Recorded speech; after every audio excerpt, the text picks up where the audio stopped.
My name is Sri Deepak Kumar Das. I am the president of Utkal Ghana Association. Ghana has been my home for last 24 years. And today's festival basically to celebrate Lord Jagannath, Lord Balabhadra and Devi Subhadra. We call it Rath Yatra, which is the festival of chariot.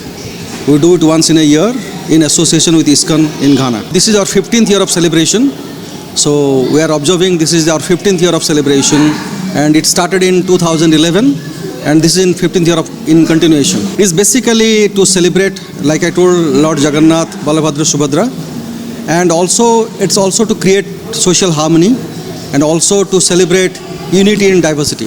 Basically, anybody can come. We have got, it's an open place. Anybody can come worship irrespective of your faith and belief. There is no restriction, and our temple is open from morning 5:30, 6 o'clock, all the way to evening 7:30. Sunday we have special prayers, and we also offer food here in Sunday afternoon after the prayers. So everyone, irrespective of caste, creed, religion, are most welcome to come and be part of us and to do the prayers. And it is very inclusive. There is no any kind of like you can't come to my place, you can't come and worship. There is nothing like that. Everybody is part of us. You would have seen today's celebration. Almost 1/3 of the devotees are from Ghanaian diaspora. So we're all the one. It's about the same faith and reaching out to God and to celebrate us. Ideally, no. God has been very kind. We didn't have any problem. We got our land, we got our permit.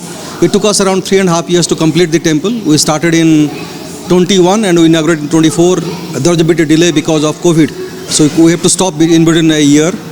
But I think everybody was extremely cooperative and supportive for constructing this holy place, and we are very happy that we completed in right time. The High Commissioner of Ghana, he came to inaugurate the place, our previous High Commissioner, and the then High Commissioner also did the foundation ceremony. So absolutely, it was a joyful journey. We will definitely do it better and in a much grand manner and in a more inclusive manner. So I'm sure it will be a bigger one. And I can see that today maybe should be around close to 1,000 devotee has participated. And it's a very inclusive one. And I can see today morning, like I mentioned, today morning, our new High Commissioner to India, he was here with his family. Then coincidentally and blissfully, our Honorable Julius Debra, Chief of Staff, also come to grace the occasion briefly. And both were extremely touched and very humbled to see the kind of inclusivity, and we celebrate together. So that's the takeaway from today's celebration. We want to do it better and bigger. Thank you so much. Thank you.